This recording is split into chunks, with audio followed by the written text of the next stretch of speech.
तो बच्चों सुनाई दे रहा है क्लियर? हाँ के ना? तो स्टार्ट करें हम लोग। टॉपिक का नाम है एप्लीकेशन ऑफ 14 पॉइंट कौन सा है? 7। 14.7 हम पढ़ेंगे आज, और इसका नाम है भाई application of PN junction diode. Application of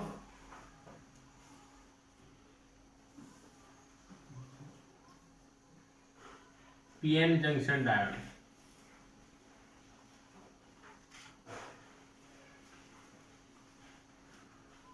as rectifier.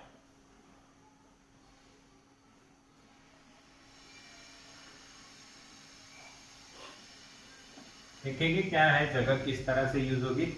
तो हम लोग सबसे पहले समझते हैं कि भाई रेक्टिफायर क्या है।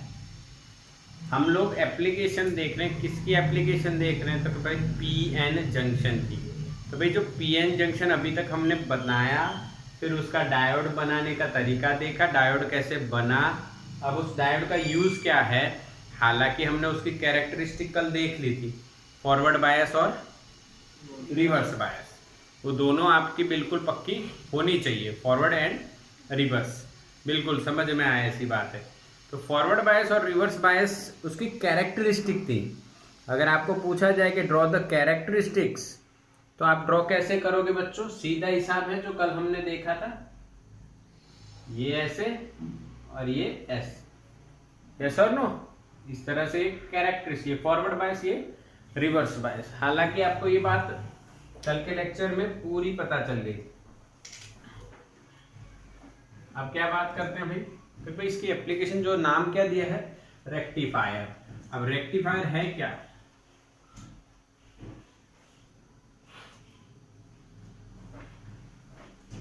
रेक्टिफायर है क्या? सबसे पहले जैसे एम्पलीफायर, एम्पलीफायर क्या करता है? एम्पलीफाई, सब देख रहे हैं, डर लग रहा है ऐसे मत। रेक्टिफायर रेक्टिफाई करेगा, एम्पलीफायर एम्पलीफाई करता है, तो रेक्टिफायर रेक्टिफाई करेगा। सिंपलीफायर क्या करेगा? ऐसा कोई होता नहीं है, पर सिंपलीफायर सिंपलीफाई करेगा। तो इसी तरह से रेक्टिफायर रेक्टिफाई करेगा। रेक्टिफाई का मतलब क्या होता है भाई? रेक्टिफाई का मतलब क्या होता है कि भाई यस करंट करेगा, करेक्ट करेगा, यस। चलो देखते क्या है। तो हमारी जो दुनिया है वो, उसमें कौन सा वोल्टेज हमें इजीली अवेलेबल है, कौन सा सिग्नल हमें इजीली अवेलेबल है? AC signal. क्या भाई? एसी सिग्नल, जो हमें नेचुरली नहीं मिलता है, बट हम कोई प्रोसेस करते हैं और उस प्रोसेस से जो आउटपुट आता है वो एसी सिग्नल होता है। जैसे कि आपने पढ़ा है thermal power plant. Thermal power plant में हम लोग कोलसे को जलाते हैं और उससे स्टीम जनरेट होती है, हीट जनरेट होती है। हीट से फिर हम लोग आगे स्टीम जनरेट हुआ, स्टीम जनरेट हुआ, फिर क्या घूमेगा? स्टीम टरबाइन घूमेगा। ऐसा ही हम लोग कहाँ देखे हैं टरबाइन घूमने वाला? Hydro electric power plant, hydro electric, जहाँ पे पानी गिरता है टरबाइन और टरबाइन घूमता है। तो इस सभी इन पावर प्लांट से हमें कौन सा सिग्नल मिलने वाला है, कौन सा वोल्टेज मिलने वाला है? एसी। अब एसी वोल्टेज का एक कैरेक्टरिस्टिक है कि उसका जो वैल्यू है वो कंटिन्यूअसली चेंज होता रहता है विद रिस्पेक्ट टू टाइम। इसको हम एसी वोल्टेज बोलते हैं या एसी सिग्नल बोलते हैं। अब हमें जो यूज करना है डे टू डे लाइफ में और इलेक्ट्रॉनिक इंस्ट्रूमेंट्स में, वो डीसी सिग्नल है। यानी आप अपने चार्जर पे देख सकते हो, लिखा होगा डीसी कहीं ना कहीं, इतना वोल्ट डीसी, तो यानी डीसी सिग्नल से चलता है। तो एसी सिग्नल को हमें कौन से सिग्नल में कन्वर्ट करना है? DC signal. तो ये जो है डीसी सिग्नल, वो एक्चुअली में हमें प्योर डीसी नहीं कहेंगे हम इसको, this is an impure DC और the DC signal with some ripples. ये जो दिख रहे हैं ना, इनको रिपल बोलते हैं। पर इसमें आप एक चीज देख रहे हो, आप एक चीज देख रहे, इसको हटा देता हूं अभी। यहाँ पे जो नेगेटिव पार्ट था वो रिमूव हो गया, सिर्फ पॉजिटिव आ रहा है। तो ये करने वाली जो डिवाइस है बच्चों, इसको क्या बोलेंगे हम लोग? रेक्टिफायर। समझ में आया कि नहीं? What is rectifier? The device which converts AC into DC, AC voltage into DC voltage is called rectifier. But उसका output is not pure DC, the DC with some ripple, or we can say that is impure DC signal. After that, if there are some impurities, then we all know how to remove the impurities. We require some filters. जैसे कि भाई पानी को filter करने के लिए हम लोग आरओ लगाते हैं, यानी इसी तरह ये जो अनवांटेड पार्ट है डीसी का वो अभी देखेंगे आगे, बट आपको इतना सिर्फ समझना है। एसी को डीसी में कौन करेगा? यानी अब इसका एक और बात बता देता हूँ। देखो, एसी सिग्नल में प्लस माइनस होता है और उसका माइनस पोर्शन रिमूव कर दो और सिर्फ एक ही डायरेक्शन में आउटपुट दे, इसको बोलते हैं रेक्टिफाई करना। क्या करना है? रेक्टिफाई। फिर चाहे वो प्लस में हो चाहे माइनस में, पर एक ही डायरेक्शन में आउटपुट देना, उसको क्या बोलते हैं हम लोग? रेक्टिफाई करना। और वो करने वाला कौन है? रेक्टिफायर। बोलो समझ में आया? मैसेज करो फास्ट। समझ में आया कि नहीं है? क्लियर? अच्छा, तो आपको ये है जो डीसी मिला, ये कैसा मिला बच्चों? प्योर के इम्प्योर? इम्प्योर। अब आपको प्योर चाहिए ना, तो यहाँ पे फिल्टर लगाया जाता है, फिल्टर सर्किट। क्या मिलता है? Filter circuit. और फाइनली हमें प्योर डीसी मिलता है। समझ में आया? अभी फिल्टर क्या करेगा वो भी देखेंगे। यानी कि अब आप ऐसा अंदाजा लगा सकते हो कि हमारा जो चार्जर होगा मोबाइल का, उसमें हम कौन सा इनपुट देते हैं? तो कि एसी। तो वो कौन सा आउटपुट देता है? तो कि डीसी। तो इसके अंदर क्या होना चाहिए? कम से कम rectifier plus filter circuit. Yes और नो? क्या समझ में आ रहा है? मैसेज करो फास्ट। रेक्टिफायर जो रेक्टिफाई करेगा ओनली सिंगल डायरेक्शन में आउटपुट देगा, और उसके बाद वो जो डीसी मिलता है, that DC is impure DC because there are some ripples. If we correct that ripples, then we will get pure DC. For that we require filter circuit, and the combination of rectifier and filter circuit will known as charger. ये simple example, इसको charger बोला जा सकता है, but हालांकि इसका हर जगह use हो रहा है डीसी का, तो बट समझ में आ रहा है रेक्टिफायर कैसे करना है, हमें आगे समझना है। चलो तो इसका स्क्रीनशॉट ले लो फटाफट। 14.7 application of a PN junction diode as a rectifier. चलो हो गया? यस। अब बात क्या करेंगे, आपको समझाऊंगा क्या मैं? रेक्टिफायर के टाइप्स। क्या समझाऊंगा मैं? रेक्टिफायर के टाइप्स।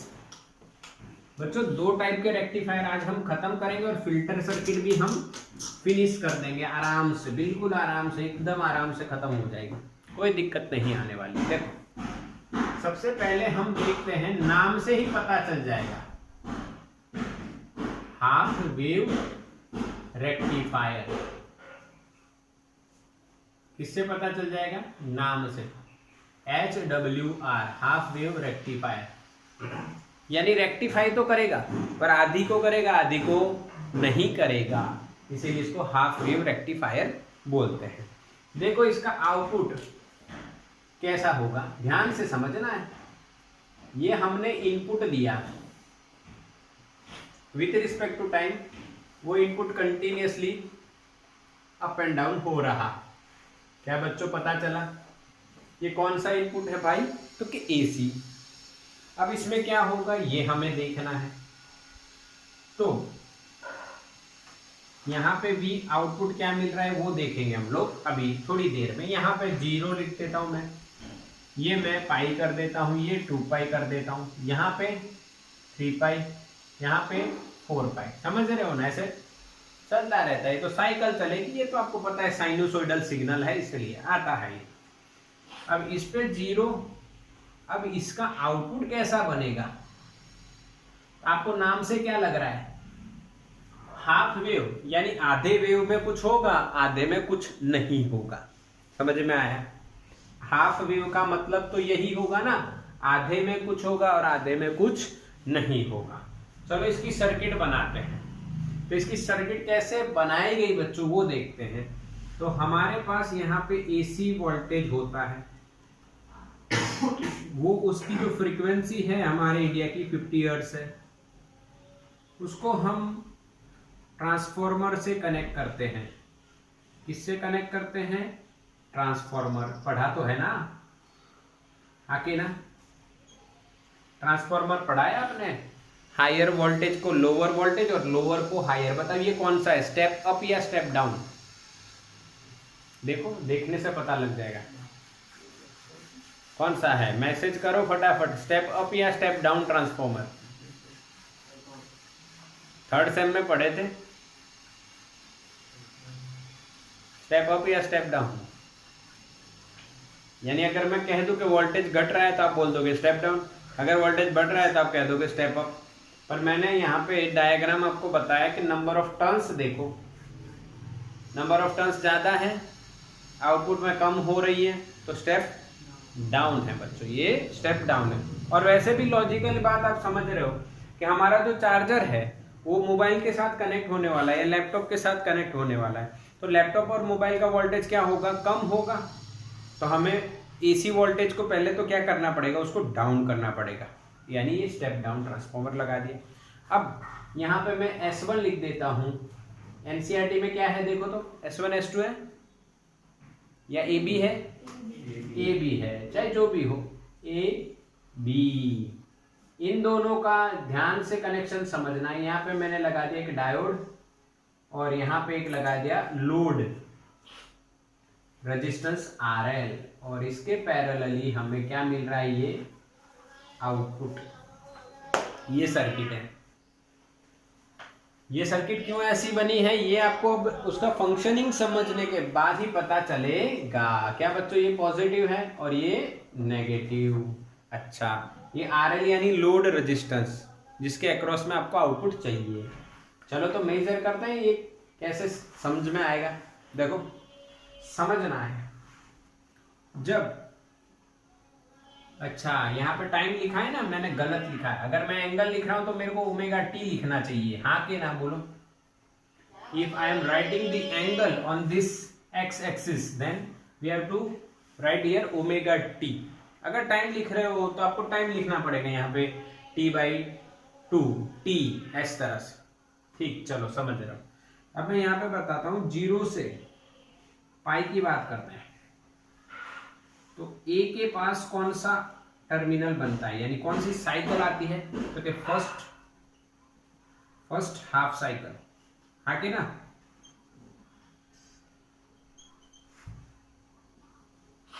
फर्स्ट हाफ साइकिल आई भाई, A पॉजिटिव हुआ, ये वाली बात चल रही, ये पॉजिटिव है ना, तो फर्स्ट हाफ साइकिल यहाँ पे। अब पॉजिटिव टू पॉजिटिव कहां पे हुआ भाई? P पे। जब पॉजिटिव P होगा तो कौन सा बायस होगा? Forward bias. यस और नो? P साइड पॉजिटिव आया तो कौन सा बायस? फॉरवर्ड। फॉरवर्ड बायस में करंट मिलेगा? यस, करंट मिलेगा। क्या वो करंट इधर से पास होगा? यस, इधर से पास होगा। अगर करंट और रेजिस्टेंस है तो क्या आपको वोल्टेज मिलेगा? यस मिलेगा। तो you will get some voltage. समझ में आया? हाँ के ना, during the first half cycle, और we can say positive half cycle, positive half cycle, P side of the diode becomes positive than N side. That means what? Diode is in forward bias. In forward bias, diode behaves as an wire. We can say because resistance of diode is very low in forward bias, so that current easily passes from the diode and we will get the output across the load. This is the answer. समझ में आया?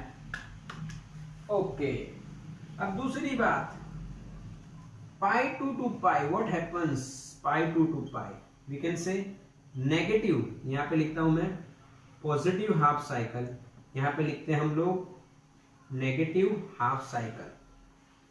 जब negative half cycle आती है बच्चों, तो जो ए है उसके साथ कौन सा कनेक्टेड, यानी मैं यहां पे लिखता हूं, ऐसे लिखते हैं हम लोग, वी कैन से ए और ब्रैकेट में पी, उसके साथ कौन सा कनेक्टेड है भाई, पॉजिटिव यहाँ पे, तो कौन सा बायस हुआ, फॉरवर्ड। अब यहाँ पे ए जो पी है पॉजिटिव साइड, उसके साथ क्या कनेक्टेड है भाई, कौन सी साइकिल आई, नेगेटिव, तो यहाँ पे नेगेटिव आया, तो यहाँ पे नेगेटिव कनेक्ट हुआ। जब पॉजिटिव पे नेगेटिव, तो कौन सा, फॉरवर्ड या reverse, okay reverse. Reverse bias में डायोड करंट को पास नहीं होने देता। मान लो यहाँ पे कोई करंट ही नहीं आया, diode behaves as an open circuit. Diode किस तरह से बिहेव करेगा, ओपन सर्किट, तो करंट को पास नहीं होने देगा। करंट नहीं आएगा तो क्या वोल्टेज मिलेगा, नहीं, तो आउटपुट क्या बनेगा यहाँ पे, जीरो। बोलो समझ में आया? बिल्कुल सिंपल, समझना एकदम इजी है। अगर आप इसको जल्दी जल्दी समझना चाहते हैं तो बहुत जल्दी भी इसको समझ सकते हैं।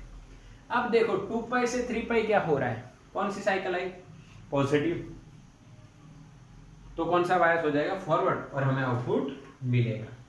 3 पाई से 4 पाई कौन सी साइकिल आई, नेगेटिव, तो हमें आउटपुट नहीं मिलेगा।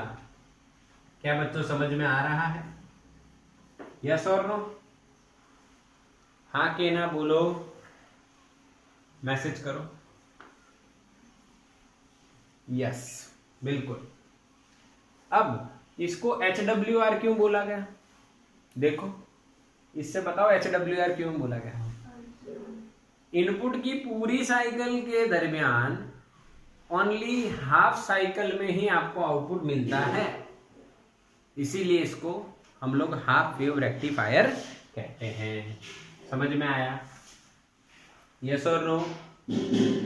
अच्छा, क्या इसका टाइम पीरियड ये इतना टी है, तो इसका टाइम पीरियड भी क्या हो गया, टी, सेम रहता है।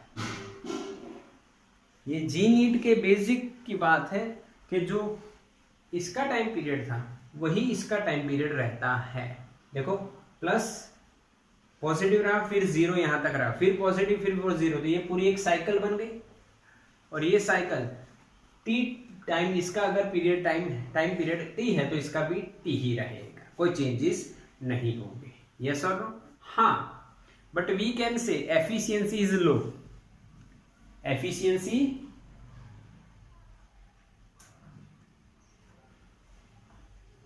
ओनली 50%। कैसे, कब काम कर रहा है, हाफ साइकिल के दौरान, यानी आधी हो गई। समझ में आया बोलो? क्या आपको हाफ वेव रेक्टिफायर समझ में आया बच्चों? तो इसका स्क्रीनशॉट ले लो फटाफट, खत्म, बिल्कुल सिंपल, एकदम इजी। चलो डन, ओके। अब कौन सी बात करेंगे भाई, आधा खत्म। अब आप कहोगे सर अब फुल की बात करेंगे, यस डेफिनेटली, वाई, बिकॉज यार एफिशिएंसी कम है, तो ना ही आपको ये अच्छा लगेगा ना ही मुझे ये अच्छा लगेगा कि किसी चीज की एफिशिएंसी कम है। मान लो मैं पढ़ाता हूँ बच्चों हफ्ते में आपको 6 दिन, कई बार 7 दिन पढ़ा देते हैं, पर 6 दिन हफ्ते में पढ़ाता हूँ। मान लो मैं 6 दिन की बजाय 4 दिन पढ़ाऊँ, 5 दिन पढ़ाऊँ, तो आपको कहोगे कि भाई एफिशिएंसी कम है। जैसे आप गाड़ी चलाते हो, 1 लीटर पेट्रोल डलवाते हो और गाड़ी चलती है 20-30 किलोमीटर या 40-50 ज़्यादा से ज़्यादा, ओरिजिनल 60-70 चलनी चाहिए थी, एफिशिएंसी गाड़ी की कम है। इस तरह से इसमें भी था। अच्छा, एफिशिएंसी बढ़ाने के लिए हमें क्या सोचना चाहिए कि हमें फुल वेव रेक्टिफायर सोचना चाहिए। ठीक है, अब यहाँ पे थोड़ा सा छोटा बनाऊंगा क्योंकि जगह ज़्यादा चाहिए। ये हम इनपुट दे रहे हैं बच्चों, जो अभी दे रहे थे वही दे रहा हूं मैं।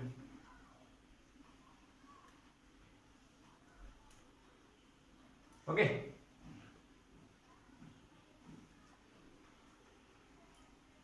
अब यहां पे हमें 2 बार बनाना है सिग्नल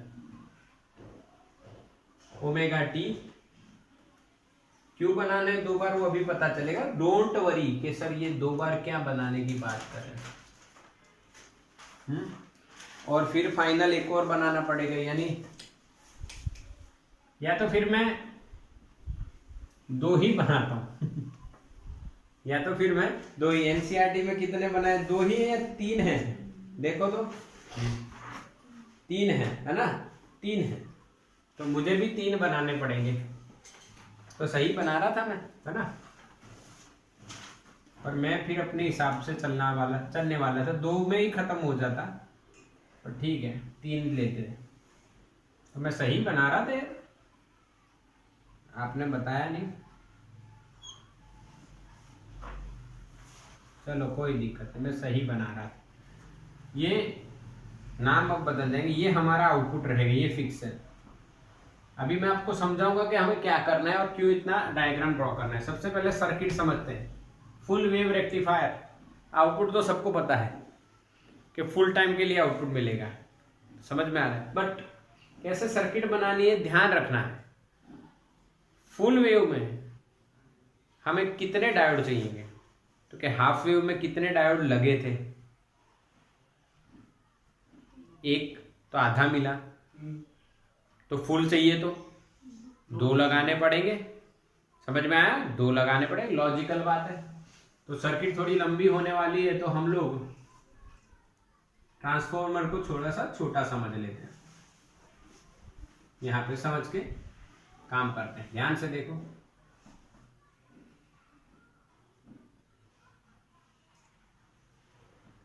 ये टर्म्स कम है, ठीक है। और यहां पे बस मैं डायोड लगा देता हूं। This is D1 and this is D2।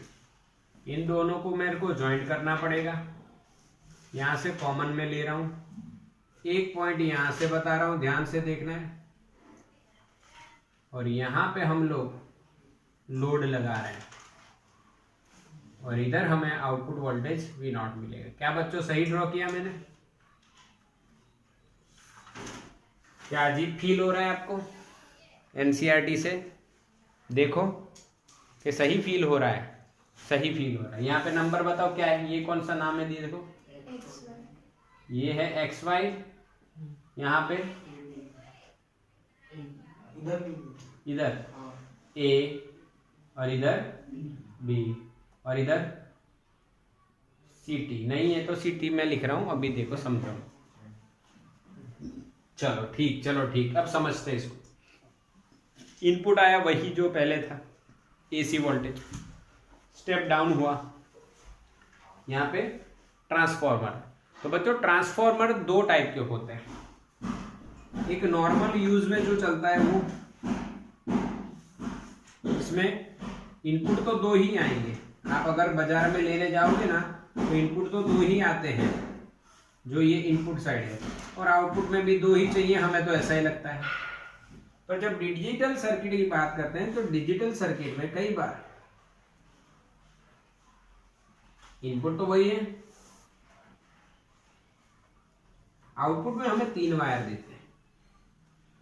ये प्लस होता है, ये माइनस होता है, और ये न्यूट्रल होता है, जिसको हम बोलते हैं सेंटर टेप ट्रांसफॉर्मर। क्या बोलेंगे इसको? Centre tap transformer.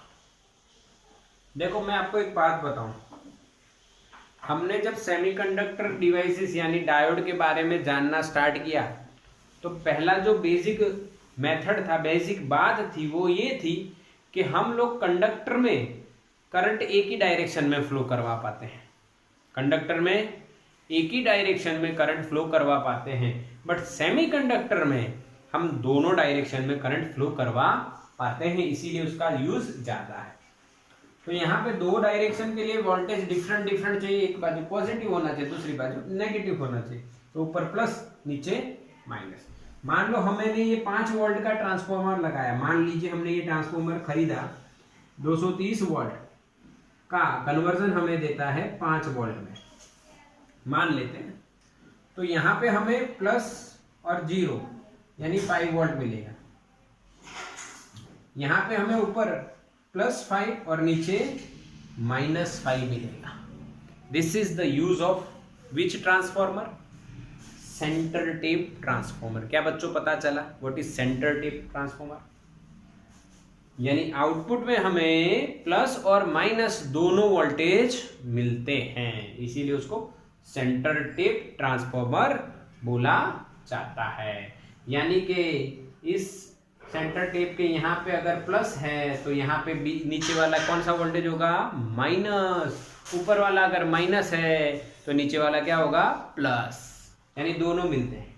तो देखो ये मैंने ड्रॉ किया ऊपर V1, तो यहाँ पे जो V2 होगा ये उसका उल्टा होगा, एग्जैक्ट। हाँ के ना,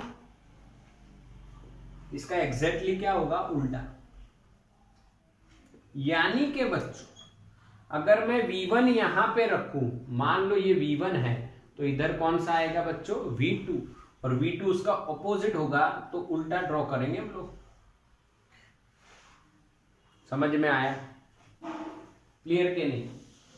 ओके, तो इसका स्क्रीनशॉट ले लो, फिर वो समझाऊंगा। ये आपको समझ में आ गया सेंटर टेप ट्रांसफॉर्मर किसे बोला जाता है। ये normal transformer 2 input 2 output, centre tap में 2 इनपुट 3 आउटपुट, जिसमें प्लस और माइनस दोनों वोल्टेज हमें मिलता है।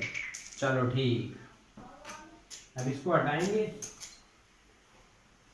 क्योंकि हम लोग पूरा एक्सप्लेनेशन देखने वाले हैं। ये 0, ये पाई, ये 2 पाई, ये 3 पाई और ये 4 पाई। यहाँ पे टाइम हो तो भी कोई दिक्कत नहीं है। चलो मैं पहला केस बताता हूं, 0 से पाई। 0 से पाई क्या होता है, ध्यान से देखिए। तो 0 से पाई V1 कैसा है?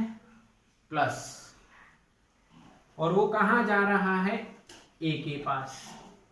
यानी डायोड 1 क्या हो जाएगा? Forward bias. क्या बच्चों पता चला?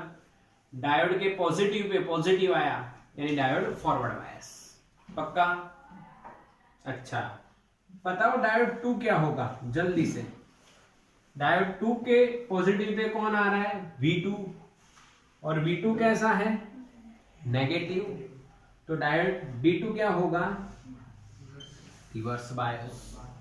यानी कि भाई ये हो गया आपका ओपन सर्किट और ये हो गया क्लोज सर्किट। ओपन सर्किट यानी करंट फ्लो नहीं होगा, क्लोज सर्किट यानी करंट फ्लो होगा। तो बच्चों करंट निकलता है यहां से, मान लीजिए इधर से निकला, यहां से गया इस तरफ, यहां आया। यहां 2 रास्ते हैं, इधर आओ या इधर जाओ, पर ये तो ओपन है, इधर जाएगा नहीं, तो करंट जाएगा इधर और इधर से फ्लो होके, ध्यान से देखिए, सेंटर टेप में वापिस आ जाएगा। क्या मेरी बात समझ में आ रही है? हाँ के ना?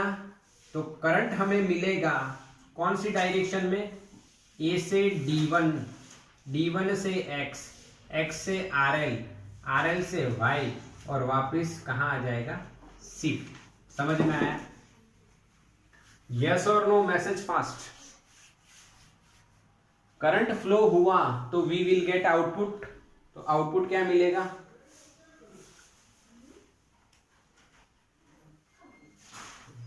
आउटपुट मिला आपको? तो आउटपुट मिला भाई, during the first half cycle आपको आउटपुट मिला। क्या बच्चों समझ में आया कि बाउंस गया? बिल्कुल समझ में आ रहा है, बिल्कुल समझ में आ रहा है। यस। अब दूसरी बात कहाँ आएगी भी? दूसरी बात, ड्यूरिंग पाई टू 2 पाई क्या होता है बताइए? D1 कौन सा बायस और D2 कौन सा बायस? जल्दी से। पाई टू 2 पाई, यानी ये वाला हो गया नेगेटिव और ये वाला हो गया पॉजिटिव। V1 इज नेगेटिव, यानी V1 नेगेटिव है तो बच्चों यहाँ पे नेगेटिव आएगा। V2 पॉजिटिव है तो यहाँ पे पॉजिटिव आएगा। P side negative reverse bias, P side positive forward bias. समझ में आ गया?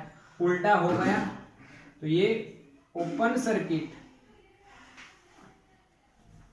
समझ में आ रहा है, और ये क्लोज सर्किट। तो अब करंट फ्लो होगा, यस होगा। कहां से होगा ये देखिए। अब ये जो डायरेक्शन थी ये करंट की हम बदल देंगे, हम नहीं बदलेंगे क्योंकि ऑटोमेटिकली आपको समझ में आ रहा है कि बदल जाएगी। देखो समझो, ये ऑन है तो यहां से जो करंट जाना चाहता था वो इधर आएगा, इधर आया। अब यहां पे जब आएगा करंट D1 में नहीं जाएगा because D1 is open circuit reverse bias, तो वो इधर गया, वापिस कहां आ जाएगा बच्चों? CT में। तो वो जाता है बच्चों करंट B से D2 X Y, या बीच में RL लिखना है तो आप लिख सकते हो RL Y, और वापिस कहां आ जाता है? CT। देखो ऊपर जैसा ही है, पर यहाँ पे A से गया, यहाँ पे B से गया, D1 से गया, यहाँ D2 से गया, तो यहाँ भी आपको आउटपुट तो मिलेगा, आउटपुट तो यहाँ भी मिलेगा। क्या समझ में आया बच्चों? अच्छा, आप कहोगे सर सेम टू सेम कैसे? अरे भाई करंट की डायरेक्शन किधर मिल रही है? X2Y। पहले में भी X2Y थी, दूसरे में भी X2Y। आप ऐसा मत सोचना कि इसमें उल्टा हो रहा है तो करंट भी यहाँ पे उल्टा मिलेगा, क्योंकि करंट की डायरेक्शन तो पहले में भी X2Y थी, इसके लिए अब भी X2Y है, तो करंट तो डायरेक्शन बदल ही नहीं रहा है। हाँ, पर कंडक्शन होने के लिए डायोड अपने आप ऊपर नीचे, पहले ये फॉरवर्ड फिर ये फॉरवर्ड फिर ये फॉरवर्ड, ऐसे होता रहेगा, but direction of the current from the load resistance remains same in both the cases, so that बच्चों we can draw like this। अच्छा, वापिस 2 पाई से 3 पाई, ये बन गया पॉजिटिव, ये बन गया, क्या ये पहले वाला हो गया? ये पूरा वो का वो, फिर मिला आपको क्या? आउटपुट। यहाँ पे ये पॉजिटिव ये नेगेटिव, दूसरा वाला केस हो गया, फिर मिला आपको आउटपुट। बोलो समझ में आया कि क्यों ये फुल वेव रेक्टिफायर है? क्यों ये फुल वेव रेक्टिफायर है? समझ में आया कि नहीं? हाँ के ना? क्लियर दिख रहा है ना? जो यहाँ पे नहीं दिख रहा था बढ़िया हो गया, जो पोर्शन दरवाजा खुला था इसलिए ऐसा हुआ। चलो, फुल वेव समझ में आया, बढ़िया। यानी दोनों में माइंड सेट कर लिया आपने बढ़िया से। अच्छा, ये कौन सा रेक्टिफायर हुआ? Full wave. इसकी एफिशिएंसी बताओ, एफिशिएंसी बताओ कितनी? 100% बोल सकते हैं ना? Efficiency 100%। it will give output during the both half cycles, positive as well as negative, that's why efficiency is 100%। अब देखो ध्यान से देखना, ध्यान से देखना। if we consider the time period of the input signal is t, तो बताइए इसका टाइम पीरियड क्या होगा? मैसेज करो जल्दी से। This is the question from competitive examination. इसका टाइम पीरियड कितना होगा? अपना दिमाग लगाइए। यस, निकिता का आंसर बिल्कुल सही है। The time period is T/2। Time period is T/2। देखो ये वैल्यू फिर से रिपीट हो रही है, कितने टाइम के बाद? इसके आधे के बाद, तो इसका टाइम पीरियड इससे आधा हो जाता है, तो फ्रीक्वेंसी डबल हो जाती है। इसकी फ्रीक्वेंसी से इसकी फ्रीक्वेंसी डबल हो जाती है। क्या बच्चों समझ में आ रहा है? टाइम पीरियड आधा क्यों हुआ, समझ में आया ना? ये एक साइकिल कंप्लीट करने में जो टाइम ले रहा है उतना ही टाइम में ये 2 साइकिल हो रही है, देखो, क्योंकि इसकी साइकिल तो ऐसी ही चल रही है ना, शेप ऑफ द साइकिल। चलो क्लियर? तो इसका स्क्रीनशॉट ले लो। यहाँ पे आपका कौन सा वेव रेक्टिफायर कंप्लीट हो गया? Full wave. तो बच्चों दोनों रेक्टिफायर आपके कंप्लीट होने के बाद हम इस रेक्टिफायर की चर्चा करेंगे, फुल वेव। ये जो चर्चा है ये क्या है ये देखेंगे। देखो अभी मजा आएगी आपको, और उससे समझने में भी थोड़ा फील होता है बढ़िया, इसीलिए हमें आता है पूरा।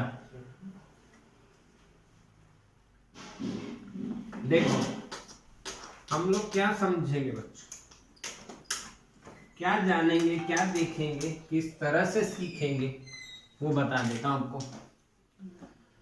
ये बच्चों टॉपिक है इसी का, filter circuit, last part of the rectifier. यानी मैंने आपको बताया कि जो फुल वेव रेक्टिफायर होता है, यहां पे मान लो एसी सिग्नल हमने दिया और यहां पे मैंने FWR लगाया, तो बच्चों क्या मुझे आउटपुट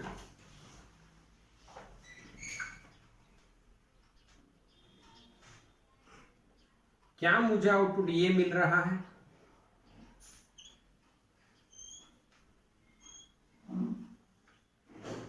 ऐसा मिल रहा है? यस, ऐसा ही मिल रहा है। ये है क्या? ये है इम्प्योर डीसी, जिसमें रिपल्स हैं। रिपल का मतलब ये है कि भाई ये जो ऊपर दिख रहा है शेप, मान लो ये ना होता तो वोल्टेज कांस्टेंट हो जाता। हाँ के ना, इतना पार्ट हटा दो तो वोल्टेज कांस्टेंट हो जाता, तो ये डीसी हो जाता प्योर, पर वो है नहीं। यानी हमें प्योरीफाई करना पड़ेगा। तो प्योरीफाई करने के लिए फिल्टर सर्किट लगाई जाती है। क्या लगाई जाती है? Filter circuit. अब यहाँ पे आपको ध्यान से समझना है कि फिल्टर सर्किट है कैसी। तो फिल्टर 2 टाइप के हैं। एक तो आरसी फिल्टर जो हमें एनसीईआरटी में दिया है, जो लोड होता है उसके साथ हम कैपेसिटर पैरेलल में लगा देते हैं और फिर यहाँ पे हमें प्योर डीसी मिल जाता है। 100% तो नहीं कह सकते, पर कुछ हद तक मिल जाता है प्योर डीसी। ठीक है, तो this is called filter circuit. समझ में आया कि नहीं? इसको क्या बोला गया बच्चों? Filter circuit. इतना लंबा वायर क्यों लगाते हैं बताओ? क्योंकि ड्राइंग फील हो जाए नीचे। ये कुछ वायर इतना लंबा लगाने की जरूरत नहीं है, ये साइड बाय साइड आप ड्रॉ कर सकते हो। मैं तो आपको फील करवा रहा था। अब यहाँ पे बात करते हैं, यहाँ पे क्या होता है ये देखते हैं। अब देखो, शेप तो यही था, इसी शेप में कुछ फिल्टरिंग हो जाना चाहिए बढ़िया सा। देखना फील होगा बढ़िया।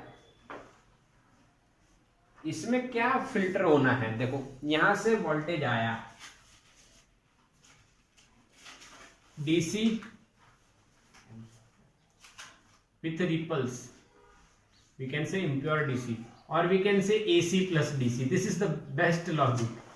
AC और DC इकट्ठा है, AC और DC इकट्ठा है। देखो आके ना, ये पोर्शन आप AC बोल दो और ये पोर्शन आप DC बोल दो, तो इसमें बच्चों AC और DC इकट्ठा है। क्या दिख रहा है? हाँ के ना? अरे नहीं दिख रहा। अब देखो, दिख रहा है, दिख रहा है, दिख रहा है। तो यहाँ पे जो सिग्नल आ रहा है वो AC और DC वाला है। तो अब यह क्या करा जाता है, ध्यान से समझो।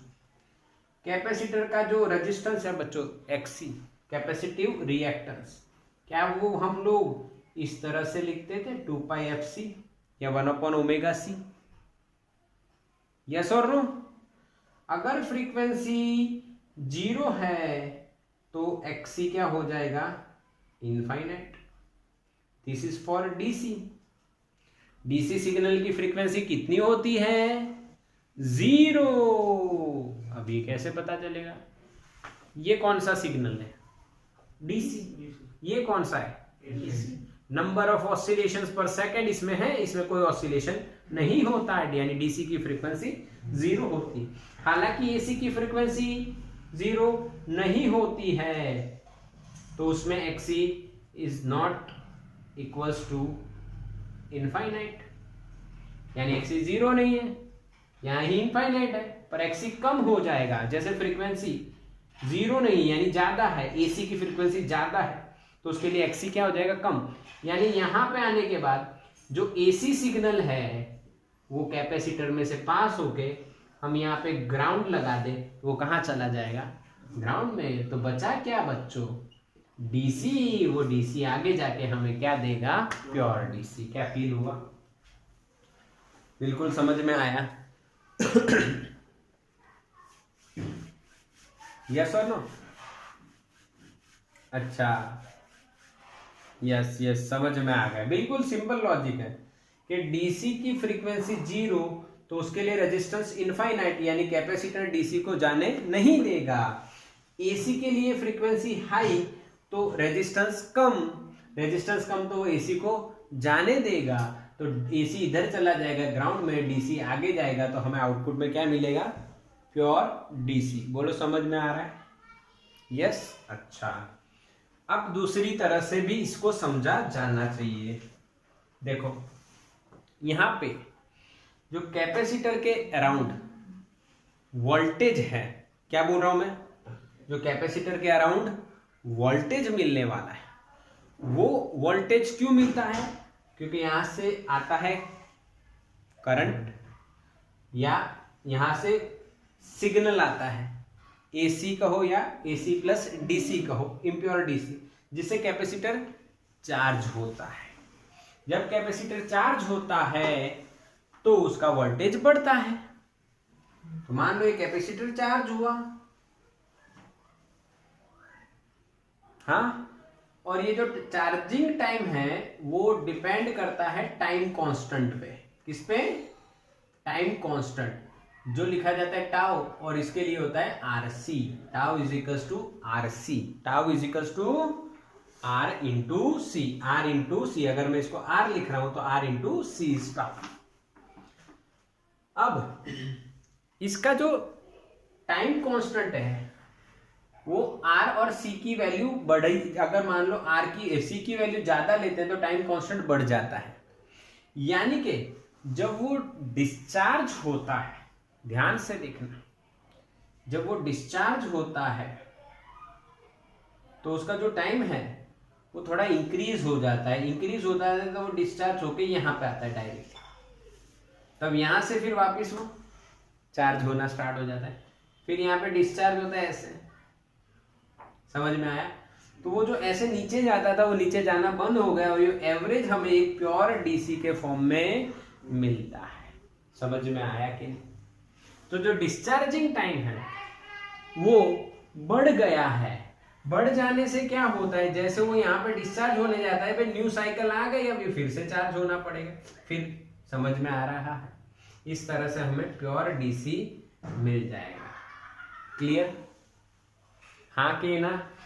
और वो टाइम कांस्टेंट कैसे चेंज किया जाएगा, आर इंटू सी, सी की वैल्यू ज्यादा ले लो तो टाइम कांस्टेंट इंक्रीज हो जाएगा। और 7th चैप्टर में मैंने आपको ये बात बता चुका था, 7th चैप्टर में ये बात बता चुका था। ठीक है, ये पैरेलली आर और सी लगाए जाते हैं। अगर हमें एल आर का यूज करना होता तो ऐसे होता ये सर्किट, ये एल आर सर्किट, यहां पे सी पैरेलल में पर एल आर में सीरीज में होगा, और उसका भी टाइम कांस्टेंट हम निकाले थे एल बाई आर, या शायद आर बाई एल, याद नहीं। आर एल में टाइम कांस्टेंट कितना होगा, आर बाई एल या एल बाई आर? तो एम एल टी निकालो आर बाई एल का या एल बाई आर का, जिसका एम एल टी टाइम जैसा है। अच्छा कैसे निकालेंगे, तो सीधा हिसाब है। एल का इक्वेशन क्या था, epsilon upon D I by D T. Epsilon की जगह मैं क्या आई आर लिख सकता हूँ, या यही करा, तो ये डी टी ऊपर, तो क्या आएगा एल बाई आर। तो इसके लिए टाइम कांस्टेंट टाउ क्या लिखा जाएगा, क्या समझ में आ रहा है? ये पढ़े थे हम लोग, एल इज इक्वल्स टू, याद करो फिर से एक बार, एप्सिलॉन अपॉन आगे माइनस था, अब मैं क्या इसको आई आर कह सकता हूँ। ये D I by D T, M L T अगर लिख रहे हो तो आई का आई कट कर देगा, ये डी टी ऊपर आएगा, तो D T is equals to आपको क्या मिलेगा, L by R. This is the dimensional analysis, equation नहीं लिख रहा हूँ, ये मैं डायमेंशनल एनालिसिस कर रहा हूँ डायरेक्टली। ये मैं यूनिट के फॉर्म में कर रहा हूँ, इसलिए मैं डायरेक्ट एप्सिलॉन की जगह आई आर लिख दिया मैंने, डी आर और आई को कट कर दिया, ये यूनिट कट कर रहा हूँ मैं। तो आपको आंसर क्या मिलेगा, एल बाई आर यहाँ पे, और यहाँ पे क्या मिलता है बच्चों, आर सी। क्या समझ में आया फिल्टर सर्किट? क्या बच्चों फिल्टर सर्किट समझ में आई? इम्प्योर डीसी से और डीसी विथ रिपल और डीसी विथ एसी से प्योर डीसी में कैसे हमें मिलता है। तो ये हो गया आपका रेक्टिफायर हाफ वेव में, फुल वेव में, और बाद में लास्ट में उसकी कौन सी circuit, filter circuit. RC filter बोलते हैं इसको, पैरेलल लगते हैं, और अगर आरएल होता है तो सीरीज में लगते हैं। और इसमें क्या होगा, तो इसमें आपको पता है कि इसमें आपका जो XL होगा वो क्या होगा, 2 पाई FL। अगर जिसकी फ्रीक्वेंसी ज्यादा है उसके लिए रेजिस्टेंस बढ़ जाएगा, जिसकी फ्रीक्वेंसी ज्यादा है वो अंदर नहीं जा पाएगा, जिसकी फ्रीक्वेंसी कम है यानी डीसी वह अंदर जा पाएगा। इसीलिए यहाँ पे हमें प्योर डीसी मिलता है। समझ में आ गया, क्लियर? तो इसका स्क्रीनशॉट ले लो बच्चों।